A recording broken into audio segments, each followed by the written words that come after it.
जी, breaking barriers में आपको welcome करती हूँ। मैं हूँ आलिया और इस वक्त हम जिस खबर पर गुफ्तगू करने लगे हैं ये खबर बहुत अहम है, बहुत इंपॉर्टेंट है। पाकिस्तान के लिए भी, इंडिया के लिए भी, इजराइल के लिए भी और चाइना के लिए भी और यकीनी तौर पर बाकी कंट्रीज सुपर पावर्स के लिए भी।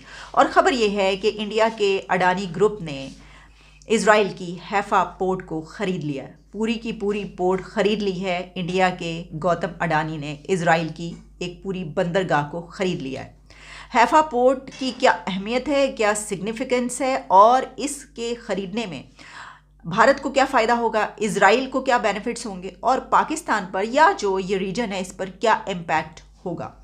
देखिए, सबसे पहले तो आप ये बात जान लीजिए कि दुनिया में कंट्रीज़ की कोशिश ही होती है कि दुनिया की ज़्यादा से ज़्यादा पोर्ट्स को वो ना सिर्फ ये कि वो ख़रीद भी सकें और उनको इस्तेमाल भी कर सकें। अगर हम सिर्फ चाइना की बात करें तो कहा जाता है कि China owns 100 ports in 63 countries. China की मैंने बात क्यों की? चाइना की बात मैंने इसलिए की कि ये जो ख़रीदारी है, ये जो परचेज़ है, इससे चाइना भी बड़ा गहरे तौर पर जुड़ा हुआ है। कैसे? पहले मैं आपको डिटेल्स आपके सामने रखे देती हूँ। इस वक्त रॉयटर्स मेरे सामने ओपन है और रॉयटर्स की ये खबर है, Adani led group completes purchase of Israel's Haifa port. और इसमें कहा गया है, consortium led by India's Adani group has completed the purchase of Haifa port in northern Israel for 1.15 billion dollars, Israel's finance ministry said on Tuesday. और ये बात ये कही जा रही थी कि काफ़ी अरसे से, तकरीबन 5 ईयर्स जो है इसको लगे हैं और इसके अलावा इसकी वजह से इंडिया और इजराइल के डेकेड्स पर फैले हुए जो ताल्लुकात, रिलेशंस हैं, वो बहुत स्ट्रेंथन हुए हैं। अच्छा, सिर्फ यही नहीं है, इसमें और भी काफ़ी कुछ शामिल है कि ये जो पोर्ट खरीदी गई है। देखिए, एक तो जब आप हैफा पोर्ट को देखते हैं तो इसकी जब आप हिस्ट्री में जानते हैं, ऑटोमन एम्पायर से लेकर उसके बाद तक, तो ये एक गेटवे का किरदार अदा करता रहा है ये वाला पोर्ट। और अब भी कहा यह जा रहा है कि इंडिया ने जब इसको ये ख़रीद लिया है, क्योंकि ये जो मैंने आपको बताया कि कंसोर्शियम लेड, इसमें ये आप जान लें कि 70% हिस्सा इंडिया का है। उसमें जो और ग्रुप एक शामिल है उसके पास 25-30% है, बाकी 70% से ज़्यादा जो है वो हिस्सा इंडिया का है। तो इंडिया का ही एक तरह से जो है इसके ऊपर अजारादारी होगी और इसके ऊपर अमल दखल होगा। तो कहा जाता है कि पोर्ट्स जो होती हैं वो गेटवे होती हैं। अब ये पोर्ट ख़रीदने के बाद, परचेज करने के बाद यकीनी तौर पर इंडिया के लिए ना सिर्फ ये कि मिडल ईस्ट के दरवाजे खुल गए, मिडल ईस्ट के लिए गेटवे का किरदार ही अदा करेगी, बल्कि इसके साथ साथ यूरोप और दूसरी जगहों पर ट्रेड और जो है, आप कह लीजिए कि समंदरी रास्ते से जो तिजारत है, जो भी ताल्लुकात हैं, मामलात हैं, वो सब बहुत अच्छे तरीके से आगे बढ़ेंगे। अब इस पर चाइना का मैंने ये कहा था कि बड़ा गहरा ताल्लुक है। चाइना का इसलिए गहरा ताल्लुक है, कहा यह जा रहा है कि इसी के पास जो है एक बे एरिया और पोर्ट, वो चाइना ने पहले ही उसको ख़रीदा है। चाइना भी वहाँ पर एक नया उसने वहाँ पर ओपन किया, खोला है। तो इसका मतलब ये हुआ कि चाइना भी चाहता है कि वहाँ पर उसकी पहुँच रहे और अजारादारी रहे। अब चाइना और इंडिया के ताल्लुकात तो हम बहुत अच्छे तरीके से जानते हैं। ऑब्वियसली देखिए, इससे पहले बहुत सारी ऐसी चीज़ें होती रही, बल्कि हमने यहाँ तक देखा कि जिस दौरान चाइना और इंडिया के बीच जो है वो सब कुछ चल रहा था, तो हमने देखा कि जब उसका एक शिप आता है उस जगह पर और उस खित्ते में, तो नाराज़गी शो की जाती है कि ये यहाँ पर क्यों आया है। ये सब चलता रहा है। तो पाकिस्तान और चाइना के ताल्लुकात बड़े गहरे हैं, ये आप जानते हैं। तो ऑब्वियसली हम तो ये कहेंगे, पाकिस्तान की तरफ से तो यही स्टैंड होता है कि जो चाइना कर रहा है हम तो उसके साथ हैं।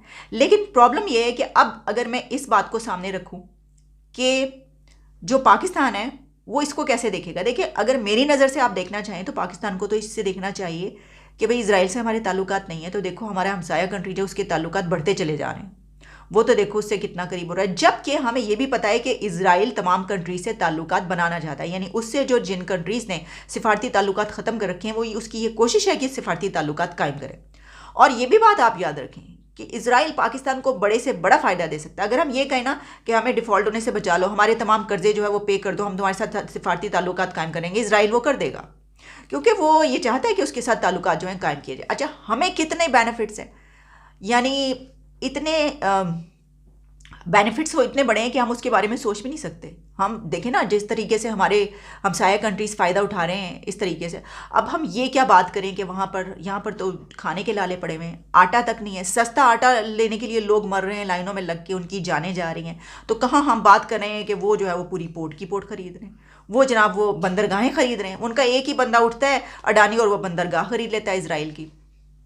तो आप इससे अंदाज़ा कर सकते हैं। अच्छा, और जहां हम ये भी देखते हैं कि सऊदी अरेबिया के बारे में कहा जा रहा है कि आने वाले दिनों में उसके भी इजराइल से ताल्लुकात जुड़ने वाले हैं। ये जो 2023 है इसके एंड तक, मेरी बात याद रखिएगा, फिर अगर गलत हुई तो तब भी आप मुझे 2023 के एंड में ज़रूर कहिएगा, और अगर बात सही निकल आई तो फिर मैं आपसे पूछूंगी कि सऊदी अरेबिया के अब कैसे ताल्लुकात हैं 2023 के एंड पर सऊदी इजराइल से। यूएई के पहले ही ताल्लुकात बन चुके हैं। तो ये सिचुएशन सारी मैंने आपको इसके जितने भी कुछ थोड़े बहुत जो मेरे सामने इस वक्त मुझे समझ में आ रहे हैं वो मैंने आपको एलिमेंट्स आपके सामने रखे हैं, इसके जो भी एंगल्स हैं।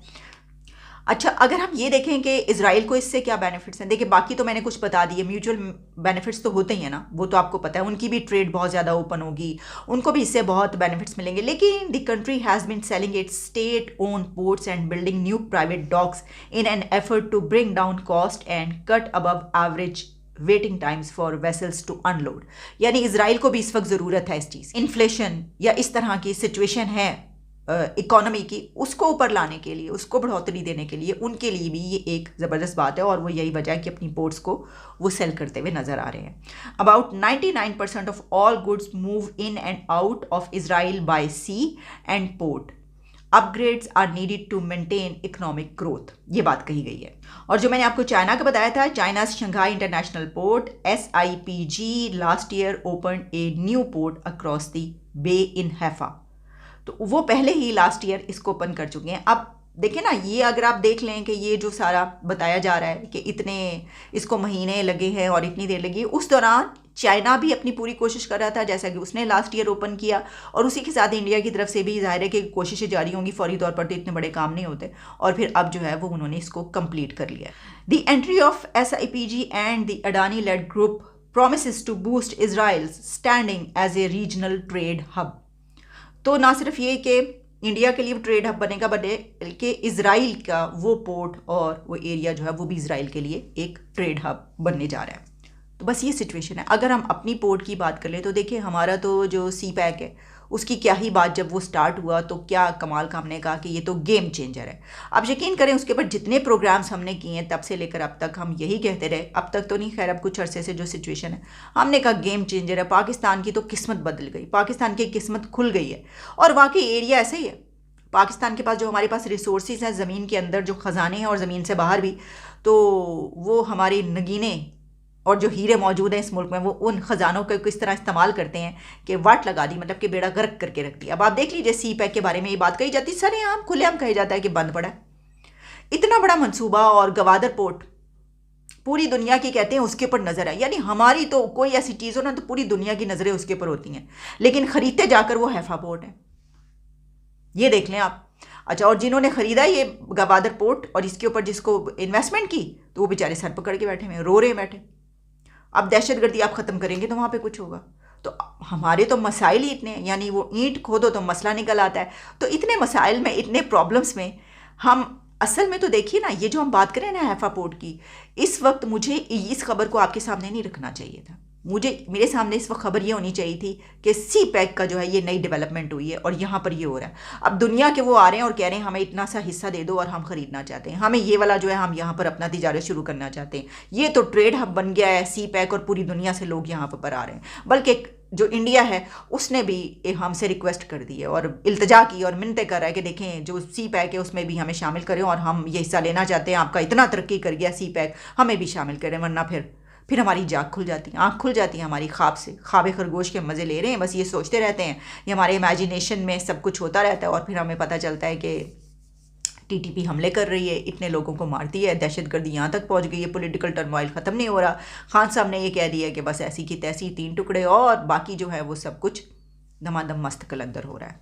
तो बस यही आपके सामने हम पेश करना चाहते थे, मैंने आपको बता दिया।